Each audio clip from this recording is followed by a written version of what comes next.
Hey everyone, welcome back to the Rollout. I'm Lindsay Rousseau. And I'm Genevieve Marie. Hello and welcome. So Genevieve and I were having a conversation off camera and then just decided, why aren't we recording this? So a lot of things are happening in Hollywood these days. Warner Brothers and Discovery are apparently gutting all of HBO Max. We're getting rid of shit. But from the Disney side of things, we obviously had the announcements of Phase 5 and Phase 6.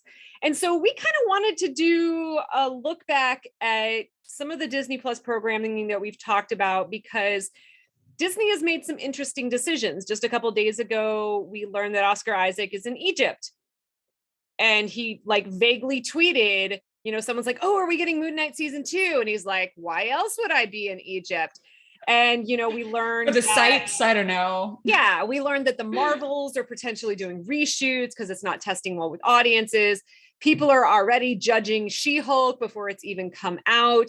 And Miss Marvel apparently had the lowest viewership of any of the Marvel shows, which Genevieve and I thought was arguably one of the best Marvel shows to come out. We were both kind of meh about Moon Knight. But we're back to Disney as a corporation. And oh my God, making decisions based on certain things. So yeah, let's dive into what we were just talking about, I guess. So my camera, because oh God, here it goes again. My camera is bullshit and it keeps pausing on the most ridiculous faces. But the one that it decided to pause on while you were explaining.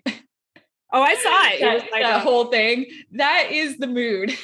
Yep, that's the general mood for today. Thank you, glitches. That's the general mood for today, is just side-eyeing certain things and picking apart things. And I think you and I are kind of obsessive in the way that we look at things beyond what we look at pieces of media beyond what they are, beyond the surface level. We like to look at the marketing. We like to look at the numbers, and we like to look at the reviews both before and after the releases of shows, and just kind of get a good sort of reading on what is going on behind the scenes, and why are certain shows getting picked up? Why are certain shows being canceled? Why things get picked up for a second season, even though it was supposed to be a one-off, all in Moon Knight, which Loki as well was also supposed to be one season. And it's coming down to and none of it, unfortunately, has to do with storytelling and quality of programming. You and I both loved Miss Marvel. We thought it was fantastically acted. We thought it had some of the best storytelling that we'd seen in a while. We were lukewarm at best about Moon Knight. Now, I did love Loki, but it was a slow start. It was a slow start. Bless Oscar Isaac's heart. He tried his very best, but it was a slow start. A lot of the script was just mind-boggling. But the numbers were there. It had higher numbers are there than Miss Marvel did. And I feel like we're seeing this with a lot of female-led projects.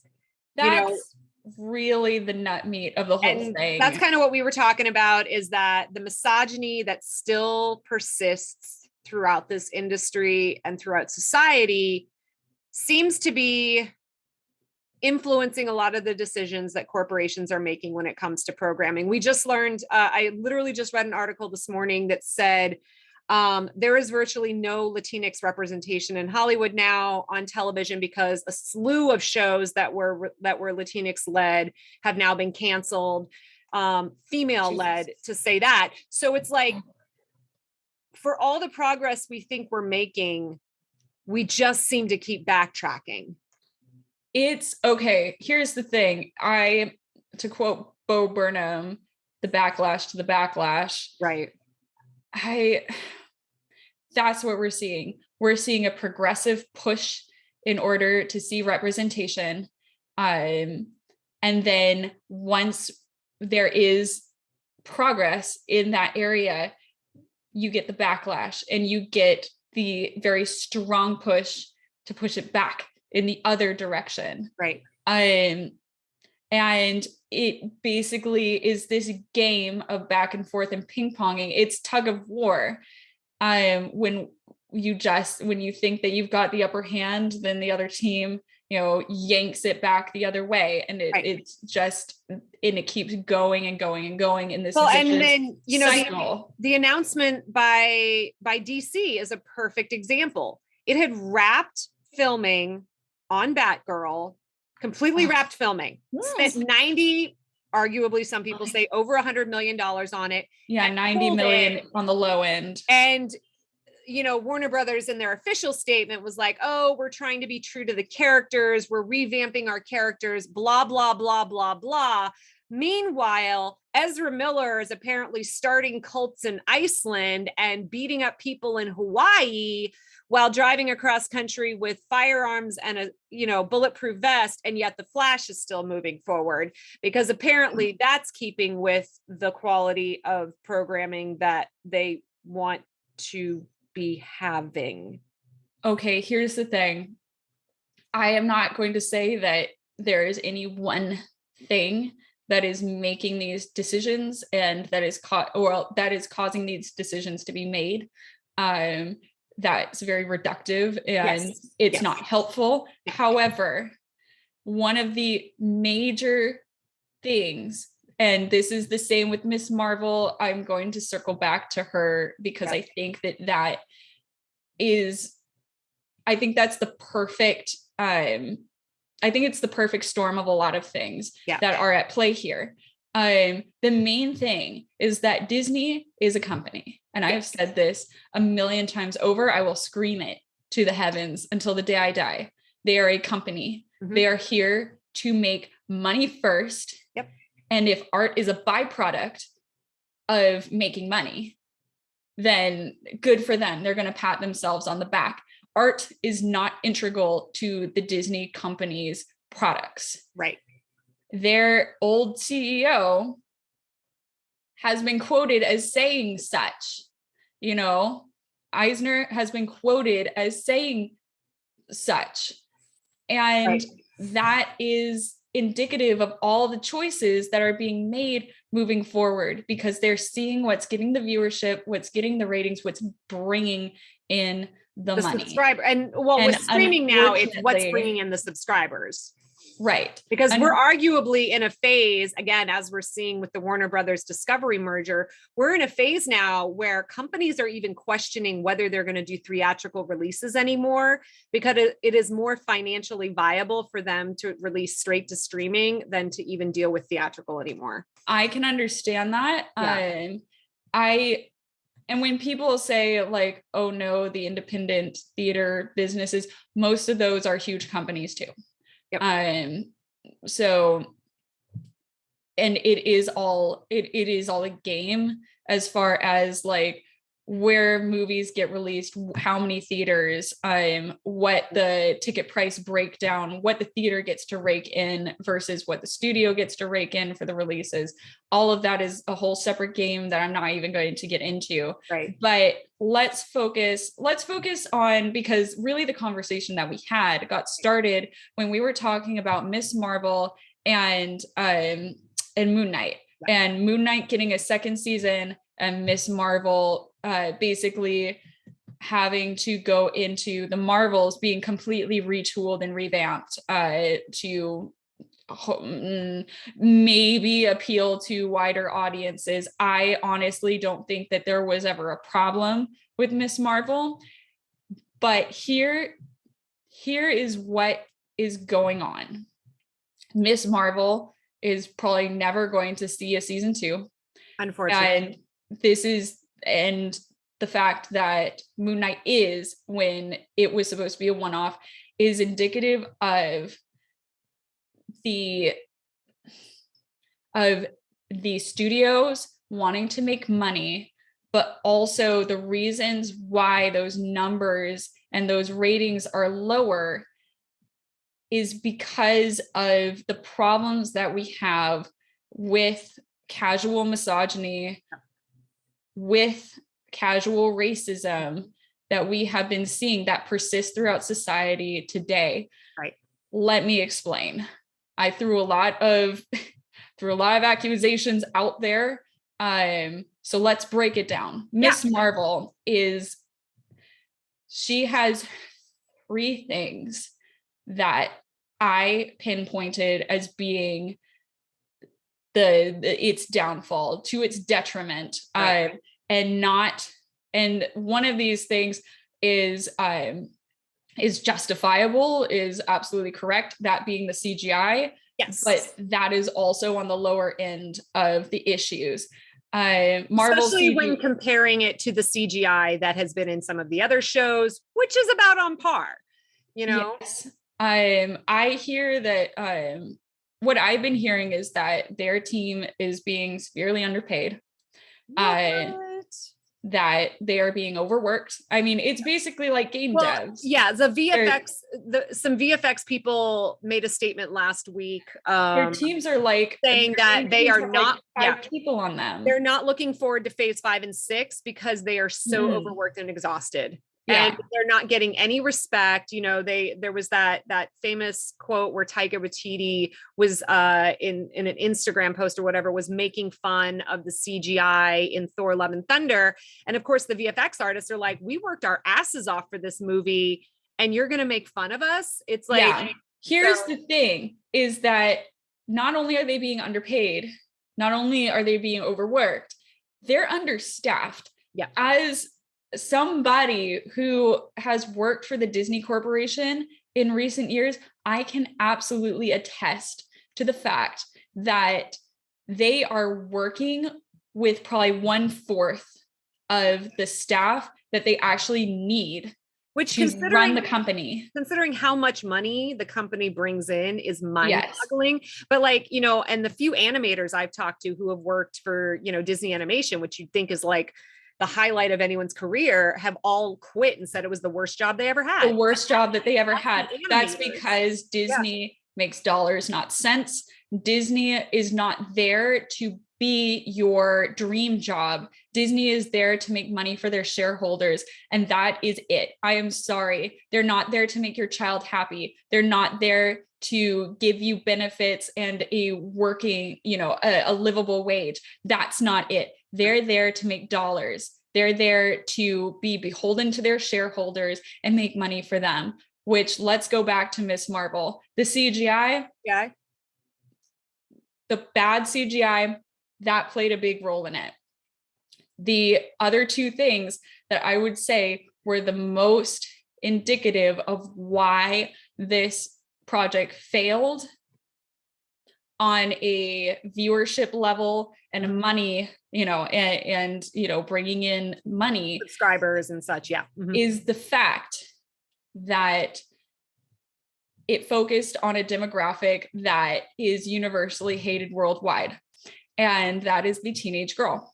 And if you don't believe us, watch our review on Turning Red and the amount of absolute misogynistic backlash that movie got for being centered around a teenage girl who also happens to be a minority, but also a teenage girl. The fact that we were having conversations about whether or not it's okay to talk about a girl getting a period in a show or a movie was absolutely mind-boggling. Absolutely ridiculous. Absolutely ridiculous. However, I will say, Turning Red had one thing that turned the tide for the film. The reason why that film was so absolutely popular is because that the misogyny was so overt. The ageism, the misogyny was so overt. And so and they were called out on it. And it was so loud that the backlash to the misogyny was also so loud. People voted with their dollars. People went and saw this movie. People supported it just to curtail the awful things that were being said because it was so freaking loud. And that's what jettisoned it into the popularity that, that's one of the things that helped jettison it into the popularity and the viewership that it has now. Miss Marvel did not have that problem. No, it was all under just people not tuning in. When I say casual misogyny, I mean that it's things that women live with every day that fly under the radar. It's just, oh, this is a teenage girl. I don't know. I don't really, I don't really relate. So I'm just going to, watch Moon Knight again, or oh, teenage girls are so annoying. I can't just watch an entire show of that. Or, it's a female superhero. I don't know, man. Like so many female superhero movies coming out in the past decade have just been like, bleh, I don't think I want to give this a chance. Or, it's a whole number of things. It's not with Turning Red. It's not the instance of a critic who does have a huge voice, who is popular, coming out before the movie even is released and saying, well, how can I relate to this? I mean, first of all, she's Asian. Second of all, she's a teenage girl. I don't think anybody is going to be able to relate to this. I don't know except, why. I don't know, every woman voice. Yeah, I'm like, except maybe every woman ever. Right. And it was because of the fact that he was, a cis male, and that he was spewing this ridiculous vitriol about, and the fact that he held the position that he did, that garnered a ton of attention and a lot of backlash. And it put eyes on the film, and it got people to go see the film, whether or not they thought they'd relate to it, or whether or not it's just like, oh, I heard that there's controversy, I have to see this film. The controversy swirling around this film made it popular. Whereas Miss Marvel, again, any of the misogyny went under the radar. Right. And so nobody was screaming about it. And since nobody was screaming about it, either positively or negatively, mostly the negative is going to get you more attention. It just really didn't play well to audiences. Nobody was watching it. Nobody tuned in. And just to make this even clearer, Miss Marvel has the highest Rotten Tomatoes score of all of the Marvel shows and movies. It holds a 98% score on Rotten Tomatoes, and an 82% score with audiences. So it is arguably the greatest Marvel project to come out, if we're just going off this. But if we're looking at the numbers, apparently 775,000 households tuned into Miss Marvel. For Loki, it was 2.5 million. Moon Knight and Falcon and Winter Soldier was 1.8 million. WandaVision, 1.6 million. And Hawkeye, 1.5 million. So yeah. Oh, and we haven't even touched on, so we've talked about the teenage girl. We talked about the casual misogyny. But let's talk about the casual. We also have to talk in casual racism. Yes. Again, there are going to be people who are going to be loud about the racism, because they're just fucking bigots. They're just out there, and they are going to, they are going to do their white nationalist bullshit. White nationalist gonna white nationalist. That's just, right. However, a lot of these people who are in this alt-right pipeline, who are in these alt-right spaces, are screaming into a vacuum a lot of the time. And it isn't unless you have like a big figure or, a prominent figure coming out and saying something so absolutely abhorrent, or, saying some that it gets eyes on it. This one, again, you have the trouble, you have the issue of casual racism, of flying under the radar, where people will say things that are, they are bigoted, they are racist, they are xenophobic. However, there is just enough wiggle room into like that tweet or what they are saying to be like, is it racist though? I just can't relate to the Muslim community. I just can't relate. And that's what you're going to hear. Right. Well, I couldn't relate to the community. Right. I just don't agree with Sharia law. I just don't agree. Oh, even though that has nothing to do with this community. Nothing to do with it. Right. Yeah. Exactly. Well, for somebody who hasn't seen the show. Yes. They have the preconceived idea of what that I have seen. Yeah. These are talking points that I've seen. These are talking points that I've heard.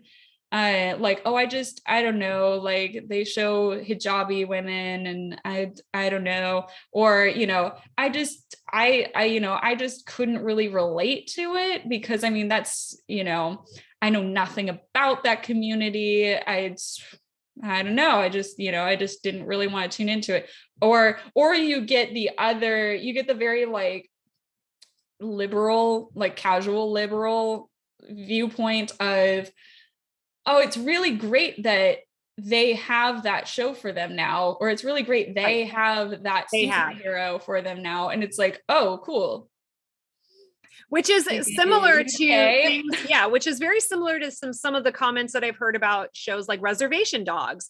Oh, it's so great that community has a show for them now. And I'm like, yes. I love that show. Like season 2 just started. I'm obsessed with it. I think it's some fantastic acting and storytelling. I'm like, the fact that we think that, and you know, if anyone saw our panel at LA Comic Con or you've seen our video, we talked about this. It's like, just because the characters you're seeing on TV don't look like you doesn't mean you can't relate to them. I mean, if that was the case, then the past 200 years of entertainment, hell, let's go back to the Greek, you know, plays. It's like, well, women and minorities haven't been able to relate to shit in all these years of entertainment that we've had. And yet we keep putting out white cis male entertainment that arguably over half the world population can't relate to.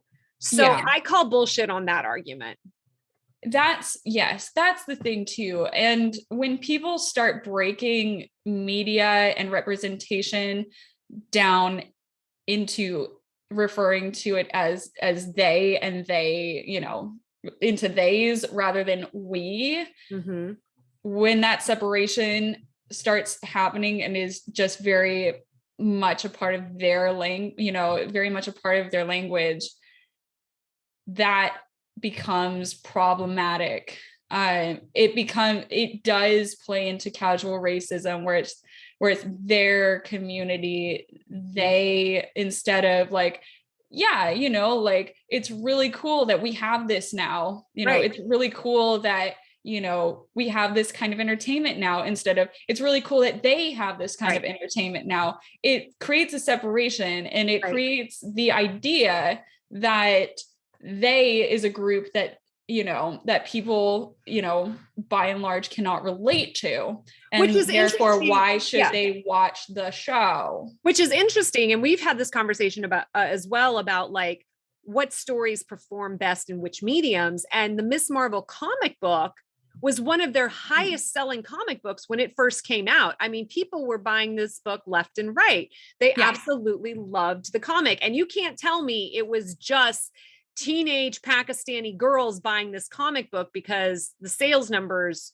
will say otherwise. So obviously there was a story there that people were relating to on the page that either it didn't translate into the TV version of it, or it's just obviously more people are watching television than are reading comic books. So, you know, that is a slightly different demographic, but the fact that this comic book was so beloved shows that it absolutely resonated with people who were not part of this, you know, community. Right. And again, going back, I mean, Miss Marvel, probably never going to see a season 2. They're going to retool her until she, I don't know, makes the grade for somebody. I don't know what audience. I don't know what they think they're going to do. But again, they're going back to the drawing board with the Marvels in order to make her or the whole group, or the fact that it's a movie starring 3 women, which more sales, more palatable. I don't know. Right. Really what they need is just a loudmouth asshole online who also has a following, or, you know, is a prominent figure, to just like start putting it on blast so that it can, and then everybody will go see it. And everybody will go see it. There needs to be a controversy. That's the thing. Exactly. Whereas a show like Moon Knight is going to get a surprise second season because it is something that people are used to seeing. And I feel like, and here's the thing, the diversity in Moon Knight is great, but it's not a lot.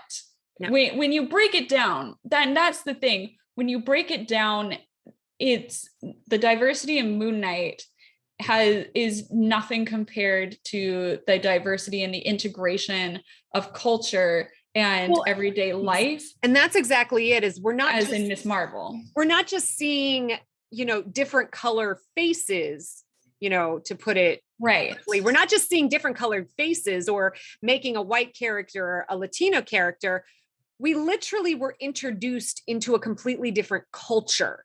There's nothing about Moon Knight's, yes, we're learning about ancient Egypt, but his character himself, there's nothing about that quote unquote culture that your average white person can't relate to. They don't, they make the one Jewish reference, which is 30 seconds of footage throughout the entire season. It's like the Loki is bi reference. It's whereas for Miss Marvel, we are introduced into her community. It is fundamental to who she is as a person, as a character, who she becomes as a superhero. We learn about the history. That's something we haven't gotten from any other series, even if a character is from a diverse background. Granted, we do have Middle Eastern characters in Moon Knight, but again, we're talking ancient Egyptian mythology, which kind of has this mysticism about it. We're not spending a lot of time going to their house or having, listening to prayer calls at 5 o'clock in the morning and having mid-afternoon chai. It's like, no. We're talking about shit that was addressed in Indiana Jones. Yeah. Or the Mummy. Or the Mummy. Right. Yeah. So I will also, on top of that as well, I do want to put forth the thought that in Moon Knight, the character that helms the show is also a cis straight man, and he very much embodies that male male ideal of being strong, of being like the other personality. He was of being strong, of being a kick-ass fighter, of being a merc.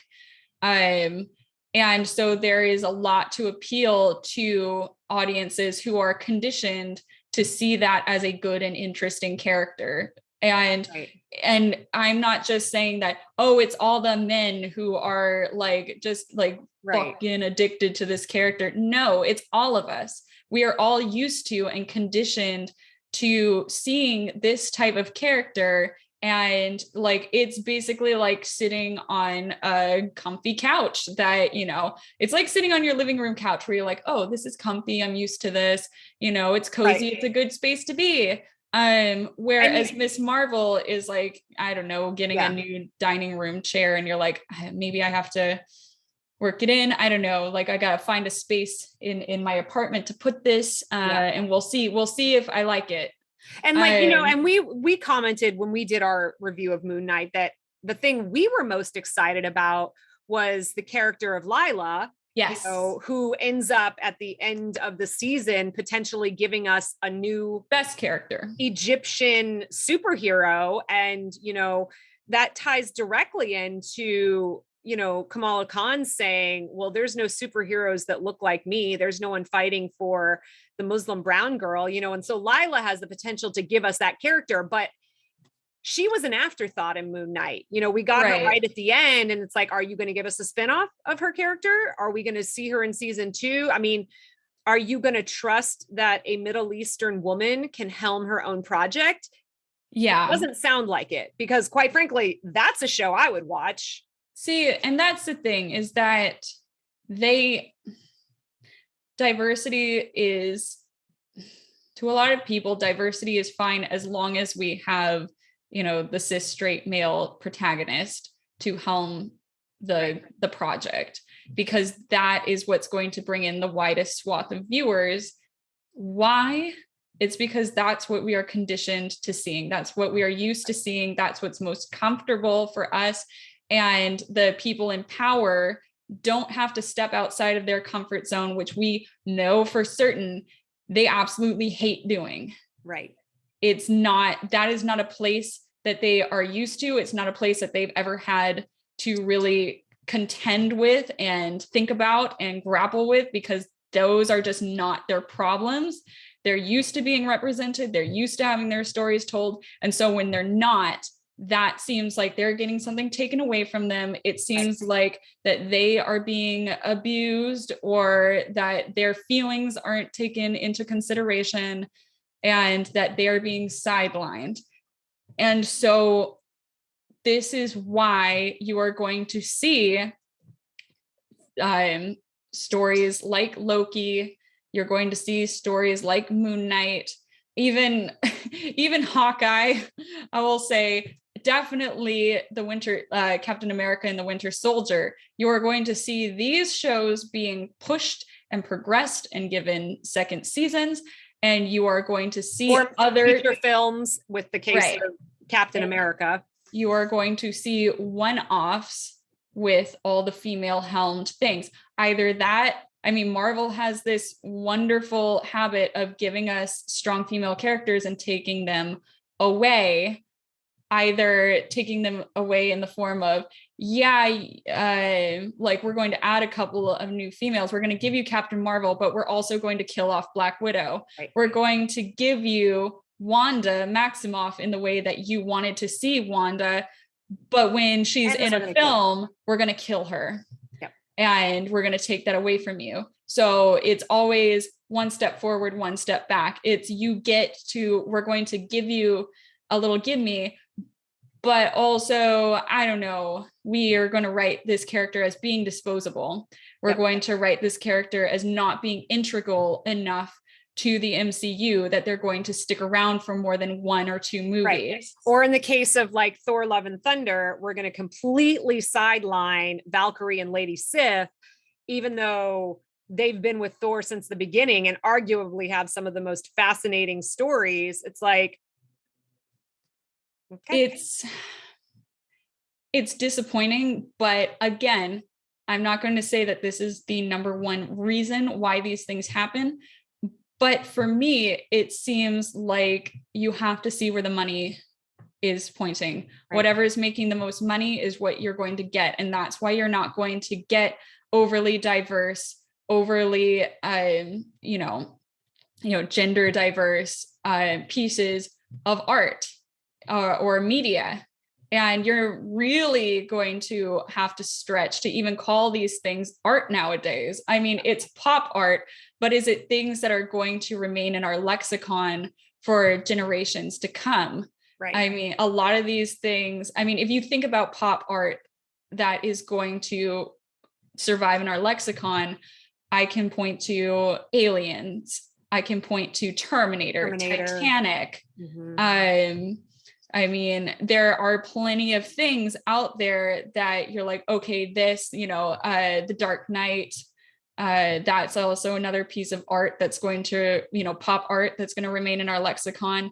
I can't think of a single fucking thing in phase 4 that is going to remain. Yeah. A lot of the junk in phase 2 was just fucking abysmal. Right. They're just going to push out the thing that's going to make them as much money as they can in the short term. Right. But they're not playing the long game anymore. No. And that's how things used to be. Like, for example, Seinfeld, which is arguably one of the most beloved comedies of all time, didn't take off till season 3. Nobody really cared about it the first 2 seasons. It wasn't until season 3. Well, it's like, we're not even giving shows that kind of time. And this is not just a Disney thing. This is a across the board thing. Where you've got one season, and if you don't pull them in that one season, it's done. Right. So it's like crazy to think like, and I would say Seinfeld never would have happened in today's day and age because it never would have made it past season 1. I would arguably say that you only have the first 3 episodes. Oh yeah, because we've absolutely, as we saw with people. Some shows were canceled mid-season. Moon Knight, I am surprised. Moon Knight literally clawed itself out of the grave to get a second season because I think how many episodes were there? 6? 6 or 10, 6 or 7. The last 2 episodes is really the last 2 episodes, 5 and 6, is what revived that show. And I'm pretty sure we said in our review, just watch the last 2 episodes. Right. Don't even have to watch the rest of the show. Why Disney was shelling out so many, like why the screeners from Disney were so many episodes for that show is because they knew it didn't kick off until way down the line. They're like, we got to basically give these reviewers the entire show except for the finale in order for them to like get a taste and a feel. And even from the screeners that we watched, I was like, yep, I don't know if I can finish this. But at the same time, these are basically our thoughts. And again, like we said, we like to go deeper into the media rather than just review things and be like, this was good, this was not so good, and here is why. There's a lot of other things going on behind the scenes that is either going to promote and promote good things, or they're going to promote bad things. There are reasons why we get the media that we get, and all of that is the workings behind the screen, behind the scenes. It's the people in the boardrooms. It's the people, it's the people in the studios looking at numbers, crunching, analytics and all that kind of stuff. That is where your media is coming from. Yep. And until those boardrooms start having good ideas. Yes. Until those boardrooms again start having different looking faces in them. Or they decide they want to get back to their roots, which was to create entertainment that people enjoy. This is what we're going to continue seeing. Right. And there's already been articles about people getting Marvel fatigue and being tired of the superhero. I was fucking tired of it even before. And when we do get something, and when we do get something that's unique and different, like Miss Marvel, it gets sidelined. Like Disney didn't spend any money on marketing for it. There was a couple billboards and some bus wraps. There was no marketing really spent on promoting the show. I think it's really just Disney being able to say like, well, look, we gave that to you. So stop bugging us. We gave you the one diverse character. So we're good for the next 10 years, right? And when the next big thing hits, they're going to milk the shit out of it. And they are going to copy and paste that until the day we fucking die or come up with the next big thing. Right. And now DC is apparently, and now DC has literally said they are trying to copy the Marvel example or whatever. I mean, they're dropping the C, so I guess they've now got their 10 the D. Yeah, they've got their 10-year plan now, which apparently doesn't involve any female characters so far, except I guess we have Wonder Woman. I don't know. I'm excited for that. Oh my God. This is like way off topic, but I also feel like the character, like just the literal character of Mura is never ever going to get her feet under her. It doesn't matter who the fuck plays her. There will be vitriol slinged at that character till the end of time. Yep. And I'm not going to say anything either way about Amber Heard, but that character has been ruined forever. Yeah. And it's just like, fuck, man. Meanwhile, the Flash is an IP that has been ruined by a fucking media circus. And yet, I will say again, the Flash is still moving forward. And yet the Flash is still moving forward quicker than ever. All right. And with that, I think we have enough for this show. Yes. We will see you next time. Thank you for joining us here. Yes. Don't forget to like, subscribe, do all the other bullshit junk that everybody else asks you to do. And we will see you in the next one. All right. This has been the rollout. And we will geek with you next week.